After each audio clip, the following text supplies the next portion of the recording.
আজ আমরা ক্লাস 12-এর ফিজিক্সে ফার্স্ট চ্যাপ্টার যেটা তোমাদের এলিমেন্টারি ফেনোমেনা অফ ইলেকট্রোস্ট্যাটিক্স সেটা নিয়ে আলোচনা করব।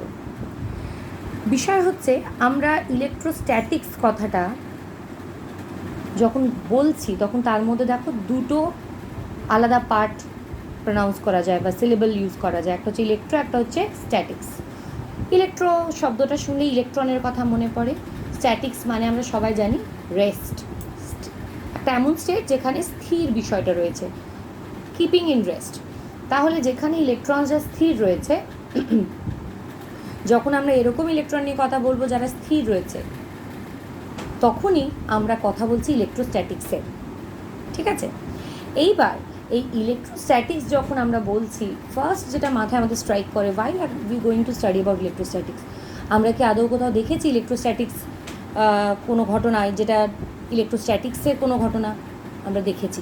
খুব ছোটোবেলায় দেখেছি এবং অনেকবার করেওছি হয়তো, যে স্কেল দিয়ে আমরা চুল ঘষেছি এবং তারপর স্কেলটা দিয়ে আবার ছোটো ছোটো কাগজের কুচিকে অ্যাট্রাক্ট হতে দেখেছি, বা চিরুনি দিয়ে চুল আঁচড়ানোর পর সেই চিরুনিটাকে নিয়ে গিয়ে ছোটো ছোটো কাগজের কাছে ধরেছি, দেখেছি কাগজটা অ্যাট্রাক্টেড হচ্ছে বা আকৃষ্ট হচ্ছে।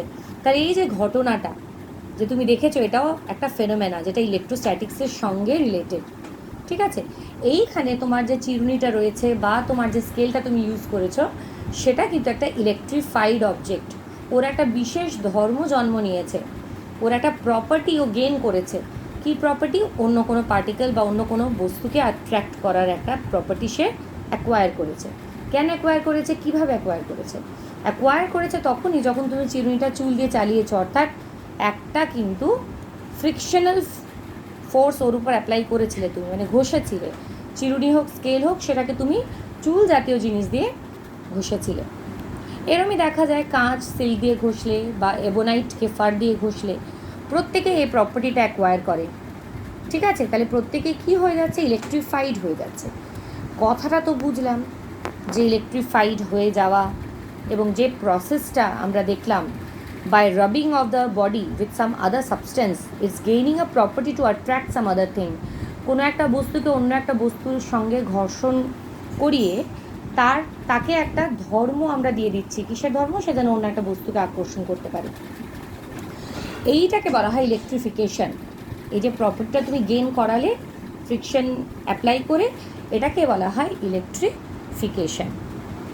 তার মানে একটা জিনিস কিন্তু আমরা এখানে খুব স্পষ্টভাবে দেখতে পাচ্ছি, ইলেকট্রন ফ্লো যখন করছিল আমরা কি পাচ্ছিলাম?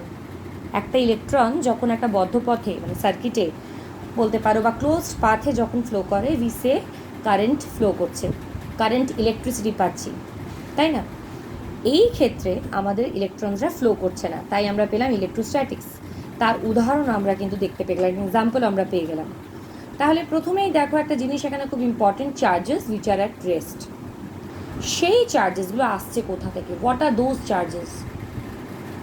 These are also electrons. কারণ আমরা জানি কোনো অ্যাটমের ভিতরে প্রোটন আর ইলেকট্রন এরাই হচ্ছে অবভিয়াসলি চার্জ পার্টিকেল, কিন্তু প্রোটনরা কোনোদিন ফ্লো করে না, বা প্রোটনরা একটা বডি থেকে অন্য বডিতে যায় না, যে যায় সে হচ্ছে ইলেকট্রন। তাহলে যাই ঘটে যাক আমাদের চারিপাশে, এই কারেন্ট বা ইলেকট্রোস্ট্যাটিক্স যাই নিয়েই হোক না কেন, সবটাই কিন্তু কী নিয়ে ঘটছে? সবটাই কিন্তু ইলেকট্রনসের জন্য ঘটছে। এটা কিন্তু আমাদের স্পষ্টভাবে জেনে নিতে হবে, তাই না? আচ্ছা, তাহলে who is responsible for the whole phenomena? Electrons. সেগুলো অ্যাডেড হয়েছে এনিহাউ বা রিমুভড হয়েছে, অ্যাডেড। কোনো একটা বডির ভিতরে প্রথম থেকেই তো ইলেকট্রনস থাকে, তাই না? তার আউটার অরবিটসে ইলেকট্রনস থাকে। আমি একটু বেসিকে যাই, যে কেন এই ঘটনাটা ঘটলো, অর্থাৎ কেন আমার এই যে গ্লাস, তাকে আমি যখন সিল্ক দিয়ে ঘষছি, কেন সেই গ্লাসটা এমন একটা প্রপার্টি পেয়ে গেল যে সে অন্য কাউকে অ্যাট্রাক্ট করতে পারছে? Why is it so? Actually এইগুলো আমরা জানবো সবই কিন্তু ইলেকট্রনের কারণে ঘটে, এটা প্রথম আমরা জেনে রাখলাম। ইলেকট্রনস অ্যাড হচ্ছে বডিটার মধ্যে কোনো কারণে, বা ইলেকট্রনস সরে যাচ্ছে। চিরুনিতে ইলেকট্রনস অ্যাড হয়েছে বা সরে গেছে, স্কেলে ইলেকট্রনস অ্যাড হয়েছে বা সরে গেছে। অ্যাড হয়ে যাওয়া ইলেকট্রনস মানে খুব ছোটোবেলা থেকে আমরা এটা জেনে রেখেছি, যে কোনো বস্তুতে এক্সট্রা ইলেকট্রন বাইরে থেকে আসা মানে এক্সট্রা নেগেটিভ বাইরে থেকে আসা মানে সে হয়ে গেছে নেগেটিভলি চার্জড। আর যার মধ্যে থেকে ইলেকট্রন সরে গেছে এই ঘর্ষণের ফলে সে হয়ে গেছে positively charged. Simple things isn't it? আচ্ছা, এরপর বিষয়টা কীরকম, চার্জ যখন বলেছি, চার্জ নিয়ে আমাদের আরও একটা কথা বলে দেওয়া ভালো। Charge is a scalar quantity, এটা আমরা সবাই জানি। It does not have direction, it has only magnitude. আচ্ছা, তাছাড়া চার্জের এসআই এবং সিজিএস ইউনিটস তোমরা সবাই জানো না? আচ্ছা, তাহলে আমি বলেই দিই। চার্জের যেটা CGS unit, it's stat coulomb বা ইএসইউ, ইলেকট্রোস্ট্যাটিক ইউনিট। আর তার যেটা এসআই ইউনিট সেটা হচ্ছে কুলাম। 1 কুলাম আর স্ট্যাট কুলামের মধ্যে রিলেশন তোমরা বুকস খুললেই পাবে, আমি তাও বলে দিলাম। 1 coulomb is equal to 3 × 10⁹ stat coulomb বা ESU or ESU, same thing. Okay, এরপর আমরা চলে আসি fundamental law of statistical electricity. Sounds too difficult, এটা কিন্তু আমরা যখনই শুনি না পরীক্ষার খাতায় বা পরীক্ষার প্রশ্নে যখন আমরা দেখি state the fundamental law of statistical electricity, the easiest thing we forget earlier, মানে আমরা সব থেকে সহজ জিনিসটা সব থেকে আগে ভুলে যাই। তো fundamental law of statistical electricity কিছুই না, কেবলমাত্র সেখানে উল্লেখ করা আছে যে একই রকমের যদি কোনো বডিরা চার্জড থাকে, অর্থাৎ 2 bodies which are charged with the same charge, positive আর নেগেটিভ, তারা একে অপরকে রিপালস করবে, তারা একে অপরকে দূরে সরিয়ে দেবে, তাদের মধ্যে বিকর্ষণ ঘটবে। আর বিপরীত ধর্মী যে আধানযুক্ত বস্তুগুলো রয়েছে, অর্থাৎ বডিজ উইচ আর অপোজিটলি চার্জ, একটা পজিটিভ আর একটা নেগেটিভ, তারা কিন্তু একে অপরকে আকর্ষণ করবে। এগুলো এক্সপেরিমেন্ট করে দেখা হয়েছে, আমরা 9-10 এগুলো নিয়ে কিন্তু আলোচনা করেছি, তাই আমি এটা ডিটেলসে যাচ্ছি না, এক্সপেরিমেন্টস করে দেখা যায়। সেইখানে আমি তোমাদের জাস্ট একটা জিনিস জানাই, গ্লাস আর সিল্ক এই দুটোকে ঘষলে গ্লাস হয়ে যায় positive, no doubt. Glass positive হলে সিল্ক অবশ্যই নেগেটিভ হয়েছে। কেন আমি আবার বলছি এটা পরে। এবোনাইট আর ফার এগুলো পপুলার এক্সাম্পল, খুব বিখ্যাত, মানে খুব বেশি ইউজ হয় এক্সাম্পল, তাই বলছি। যখন এবোনাইটকে ফার দিয়ে তুমি ঘষবে তখন এবোনাইট হবে নেগেটিভ, ফার হবে পজিটিভ। তার মানে একটা জিনিস আমার লেখার মধ্যে দিয়ে কিন্তু স্পষ্ট হচ্ছে, যখন দুটো পদার্থকে ঘষছি তাদের মধ্যে একটা ফ্রিকশনাল ফোর্স ক্রিয়েটেড হচ্ছে, একজন পজিটিভ হলে আরেকজন নেগেটিভ হচ্ছে। এবং আর একটা জিনিসও খুব ইম্পর্টেন্ট এখানে বলে দেওয়া দরকার, যে যতটা পজিটিভ গ্লাস হবে ততটাই নেগেটিভ সিল্ক হবে, যতটা নেগেটিভ এবোনাইট হবে ততটাই পজিটিভ ফার হবে। আচ্ছা, এবার তোমাদের প্রশ্ন আসবে, ম্যাম কাকে দিয়ে কী ঘষছি, পজিটিভ হচ্ছে নেগেটিভ হচ্ছে, ব্যাপারটা কী? অ্যাকচুয়ালি এগুলো এক্সপেরিমেন্ট করেই সবাই সেট করেছে, অনেক দিন আগে অনেক বিজ্ঞানীরা এক্সপেরিমেন্টস করেছে এবং আলটিমেটলি একটা ইলেকট্রোস্ট্যাটিক সিরিজ তৈরি করা হয়েছে। সেই সিরিজে প্রচুর ম্যাটেরিয়ালস রয়েছে, সবকটা তার আমাদের প্রয়োজনের মতনও নয় বা আমরা ইউজও করি না এক্সাম্পলস দেওয়ার সময়। তবে আমি পপুলারটা বলি, সিরিজটা শুরু হবে দেখবে আশা ফার দিয়ে, শেষ হবে এবোনাইট দিয়ে। অনেক কটা পরপর অনেক কটা ম্যাটেরিয়ালের নাম লেখা থাকবে, তার মধ্যে আসবে গ্লাস, সিল্ক, আরও ব্লা আরও অনেক কটা এলিমেন্টস আসবে। মনে রাখবে এই যে সিরিজগুলো রয়েছে, এই সিরিজটা রয়েছে, এর মধ্যে যতগুলো ম্যাটেরিয়ালের নাম শুনলে এই সিরিজের মধ্যে যে ফার্স্টে লেখা আছে তার সঙ্গে যদি সেকেন্ডটাকে ঘষো তাহলে অবভিয়াসলি ফার্স্টেরটা পজিটিভ হবে। আই রিপিট, যদি এই সিরিজের মধ্যে যতগুলো বস্তু রয়েছে তাদের মধ্যে যে কোনো দুজনের মধ্যে তুমি ঘর্ষণজনিত তড়িৎ উৎপন্ন করার চেষ্টা করো, তাহলে সেই ক্ষেত্রে if you want to create electrostatical charge here, you want to create charge by rubbing, in that case the first one in the series will become positive, অর্থাৎ ফার আর গ্লাস ঘষলে fur positive, glass negative. Glass আর silk ঘষলে ফার্স্টে কে আছে glass, তো glass will be positive, silk negative. Fur আর ebonite if they are rub together, fur positive, ebonite negative. Matching না? দেখো এটার সঙ্গে। So this is the case. So fundamental law এমন কিছু কঠিন ল না, একটাই simple equation, like charges repel each other and unlike charges attract each other as we know. Okay, এরপর আমরা চলে আসি যেটা আমি বারেবারেই বলছি, গ্লাস যতটা পজিটিভ ততটাই negative. How can we say that? ধরো গ্লাস এবং সিল্কের রাব করা হচ্ছে, ঠিক আছে, আমি জানি খুব ছোটো থেকে আমাদের এই সেন্সটা ক্রিয়েট করে দেওয়া হয়েছে, যারা ফিজিক্স নিয়ে একটু আলোচনা করছি সবাই সায়েন্সের স্টুডেন্ট, তোমরা জানো এটা। গ্লাস পজিটিভ মানে তার ভিতরে ইলেকট্রনের কমতি হয়েছে না, ইলেকট্রনস হারিয়ে গেছে তার মধ্যে থেকে, আর সিল্ক গেইন করেছে। তার মানে খুব খুব খুব এটা আমরা কনসিডার করে নিতেই পারি, এবং এটা প্রুভড আফটার অল, যে গ্লাস হ্যাজ রিলিজড ইলেকট্রনস, ও কিন্তু ছেড়ে দিয়েছে ইলেকট্রন, আর সিল্ক কিন্তু গেইন করেছে। গ্লাস যতগুলো ছেড়েছে, সিল্ক ততগুলোই গেইন করেছে। এবোনাইট যতগুলো গেইন করেছে, ফার ততগুলোই ছেড়েছে। অর্থাৎ যখনই দুটো বস্তুর মধ্যে আমরা ফ্রিকশনাল ফোর্স ক্রিয়েট করছি, one substance, one of them gains electrons and the other one loses it. যে গেইন করছে electrons, that will be negatively charged, the other will be positively. Now একটা জিনিস আমাদের মাথায় আসার কথা যে ম্যাম ইলেকট্রনসগুলো কী করে এরকম হচ্ছে, কেন, why is it happening? Actually সব এলিমেন্টসদের মধ্যে তো সমান সংখ্যক ইলেকট্রনস থাকে না, তাই না? কারোর কাছে বেশি আছে, কারোর কাছে কম আছে। যার কাছে বেশি আছে, it may have lot of free electrons, তার কাছে ইলেকট্রনসও থাকবে। ফ্রি ইলেকট্রনস অ্যাকচুয়ালি এখানে বলাটা খুব ঠিক হবে না, তবে তার কাছে ইলেকট্রনস বেশি আছে। সুতরাং যখন তুমি তাকে অনেকক্ষণ ধরে ঘর্ষণ দুজনের মধ্যে করছো, গ্লাস এবং সিল্কের মধ্যে, গ্লাস ইজ সেইং যে বা I have lot of electrons, I can give it to you silk, আর সিল্ক বলছে হ্যাঁ আমার একটু কমই আছে, তাহলে আমাকে ওটা দিয়ে দাও। বুঝেছো? এবার তুমি মনে করবে ম্যাম গ্লাস আর সিল্ক তাহলে একসঙ্গে রাখলে হবে। No, you have to force, তোমাকে ফোর্স করতে হবে, you have to apply some force, and that's the frictional force which you apply. Okay,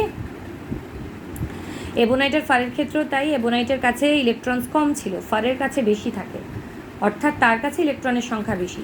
kindly সব ছাত্রছাত্রীদেরকে আমি একটা কথা বলবো, খুব মন দিয়ে এটা শুনবে, যে ফ্রি ইলেকট্রন কনসেপ্টটা আমরা সবাই নিয়ে ঘুরি না, যে free electrons, what are this?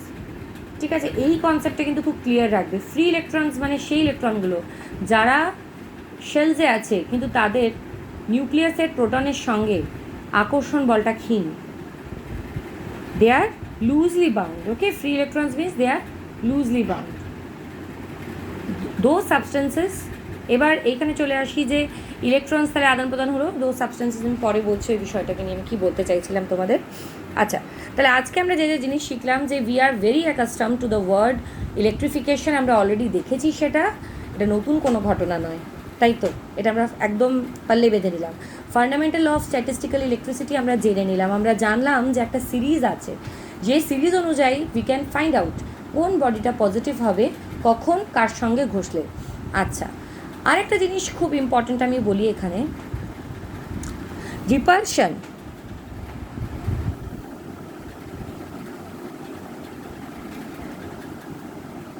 is the conclusive test of electrification.